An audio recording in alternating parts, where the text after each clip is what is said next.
پرہیز۔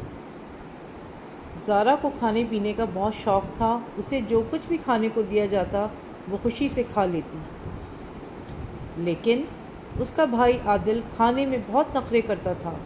گوشت اور مرغی کے علاوہ اس کو کچھ اچھا نہ لگتا اور سبزیوں سے تو جیسے اس کی خاص دشمنی تھی۔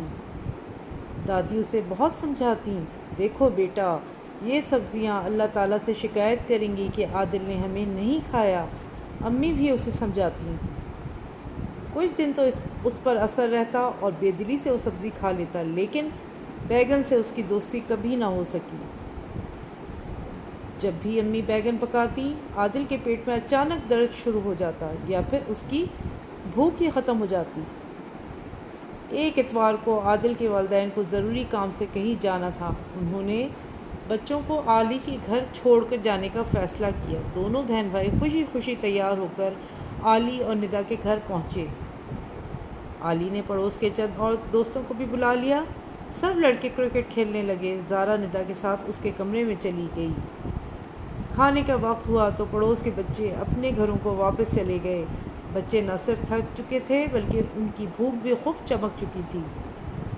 عادل کو علی کی امی کے پکائے ہوئے کھانے بہت پسند تھے۔ اچھے اچھے کھانوں کا سوچ کر وہ کھانے کی میز پر پہنچا، لیکن میز پر ڈونگے میں بیگن کا سالن اس کے صبر کا امتحان لے رہا تھا۔ عادل نے کہا، خالہ جان، آپ مجھے کچھ اور کھانے کو دے دیجئے، میں بیگن نہیں کھا سکتا۔ کیوں؟ خالہ جان نے حیران ہو کر پوچھا۔ اچھا چلو، میں تمہارے لیے کچھ اور بنا دیتی ہوں۔ خالہ نے جلدی جلدی انڈوں کا آملیٹ بنا کر عادل کو کھانے کو دیا۔ اچانک خالہ کو خیال آیا کہ آخر پوچھوں تو صحیح کہ ڈاکٹر نے پرہیز کیوں بتایا ہے۔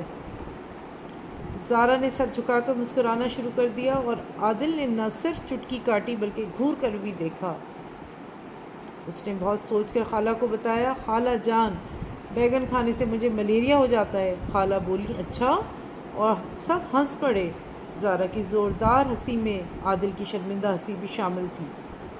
نئے الفاظ: شوق، سبزیوں، پرہیز، شکایت، نخرے، گوشت، علاوہ، سمجھاتیں، بیگن، سالن، بھوک، چمک، گھورنا، صبر، امتحان، معلوم، ہنسنا، مسکرانا۔ متوازن غذا: کھانا جب تم کھاؤ بچوں، بات نہ یہ تم بھلاؤ بچوں، رب نے دی ہے تم کو صحت، تم پر لازم اس کی حفاظت، نہیں ہے کافی مرغی مچھلی، دال بھی کھاؤ اور سبزی بھی، ہر سبزی کی اپنی لذت، دالوں میں ہے کتنی طاقت، ہر کھانے کا اپنا مزہ ہے، یہ وہ جانے جس نے چکھا ہے، گوشت، سبزی اور دالیں لاؤ، تھوڑا تھوڑا سب کچھ کھاؤ۔